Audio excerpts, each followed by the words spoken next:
नमस्कार, मैं वंदना Saxena GSM college beaver से। जैसा कि आप सभी जानते हैं, कोरोना महामारी के कारण परिस्थितियां ऐसी बन गई हैं कि हम सभी पहले की तरह क्लास रूबरू साझा नहीं कर पा रहे। पर शुक्रिया इस इंटरनेट की ऑनलाइन दुनिया का, जो हमें और आपको रूबरू न सही पर आज भी एक साथ जानकारियाँ शेयर करने का और अपडेट रहने का अवसर प्रदान करती है। तो चलिए अपने ज्ञान को पूर्व की भांति बढ़ाते हैं। आज मेरा टॉपिक है डिफेंस मैकेनिज्म, यानी रक्षा तंत्र युक्तियाँ।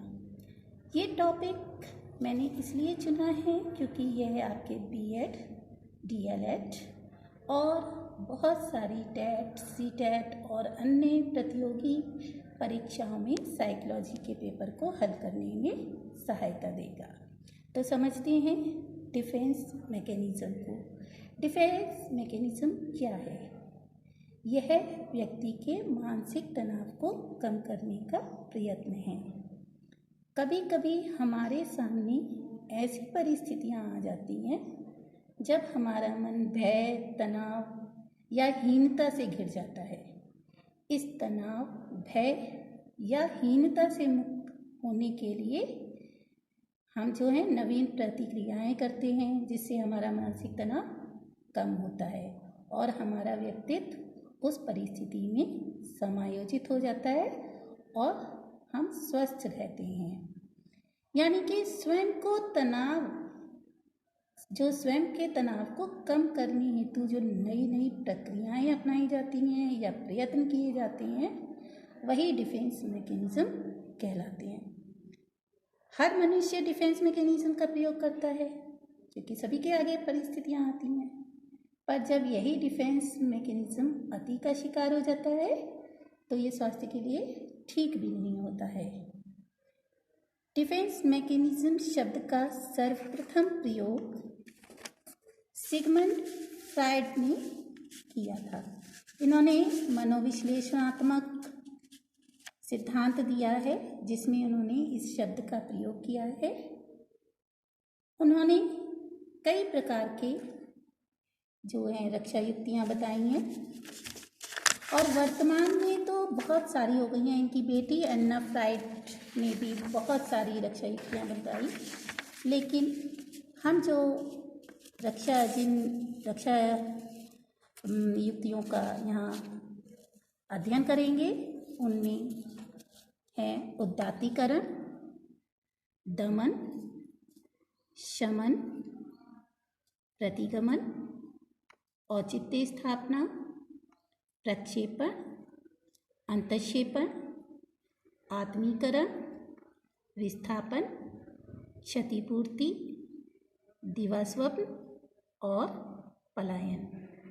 आज मैं इस वीडियो में आपके साथ उदात्तीकरण, दमन, शमन, प्रतिगमन और औचित्य स्थापना, इन 5 का अध्ययन करेंगे।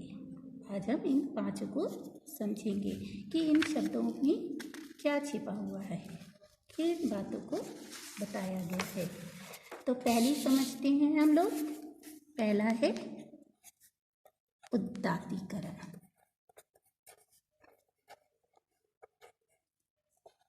उदात्तीकरण को इंग्लिश में सब्लिमेशन कहते हैं।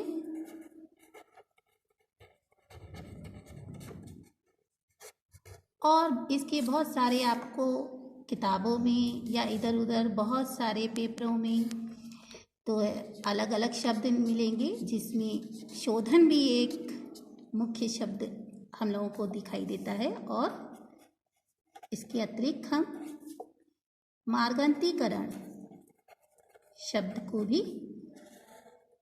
किताबों में हिंदी शब्द में देखते हैं। ये उदात्तीकरण क्या है? ये उदात्तीकरण व्यक्ति की अपनी अनैतिक इच्छाओं की संतुष्टि समाज के स्वीकृत उद्देश्यों के अनुसार करवाने की विधि होती है। यानी जो व्यक्ति है उसके जो अनैतिक या जो उसकी प्रवृत्तियां हैं जो समाज के द्वारा स्वीकृत नहीं हैं, वह इस तरीके से रीडायरेक्ट हो जाती है कि वो उन्हें समाज स्वीकार कर लेता है। एक तरीके से ये क्या हुआ, रीडायरेक्शन, मोड़ देना। जैसे यदि किसी की प्रवृत्ति बहुत अधिक क्रोध करने की है तो हम उस छात्र को या उस व्यक्ति को बॉक्सिंग के क्षेत्र में जाने के लिए प्रेरित करें तो उसे हम उदात्तीकरण कहेंगे।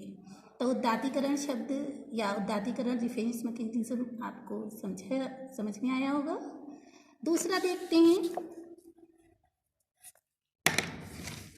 दमन।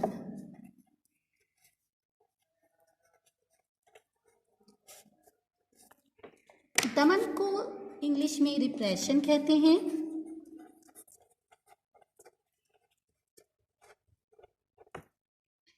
दमन शब्द सबसे पहले फ्रायड ने ही इस्तेमाल किया है, मतलब प्रयोग किया है इसका।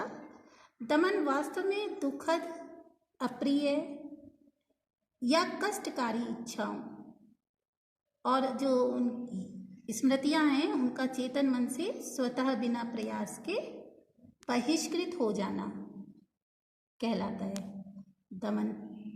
क्योंकि जो अनैतिक और अवांछनीय व्यवहार हैं वो किसी भी परिस्थिति में ठीक नहीं होते। यानी बिना प्रयास के जब ये विचार निकल जाएं दिमाग से, चेतन मन से, तो वो क्या कहलाएगा, दमन। इसका उदाहरण देखते हैं। यदि एक सुंदर लड़की को देखकर कोई विवाहित पुरुष उसके साथ विवाह करने की इच्छा उसके अंदर जगे और लड़की के चले जाने के पश्चात ये इच्छा अपने आप बिना किसी प्रयास के मन से हट जाए। अब ये लड़की वापस फिर भी आती है, लेकिन अब उस जो विवाहित पुरुष है उसके मन में यह विचार नहीं आता, तो इसे हम दमन कहते हैं, क्योंकि उस बिना प्रयास के ये चला गया, यदि ऐसा होता है। तीसरा है शमन। शमन को इंग्लिश में सुप्रेशन कहते हैं।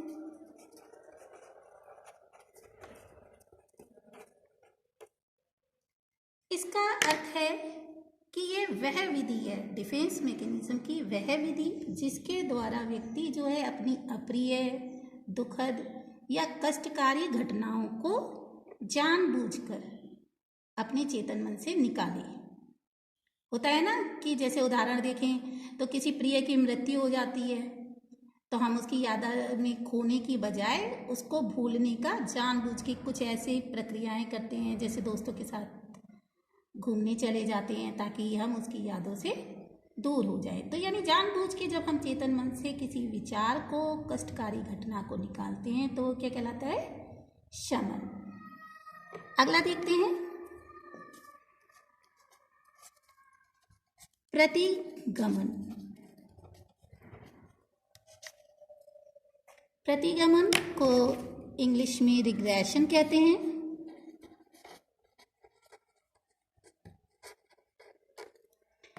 प्रतिगमन जो है इस विधि में या इस डिफेंस मैकेनिज्म में व्यक्ति अपने अहम को बनाए रखने के लिए या उसके ऊपर जो दबावपूर्ण परिस्थितियां हैं उनको दूर करने के लिए कम परिपक्व प्रति उत्तरों की सहायता ले, तो वह प्रतिक्रिया क्या कहलाएगी, प्रतिगमन।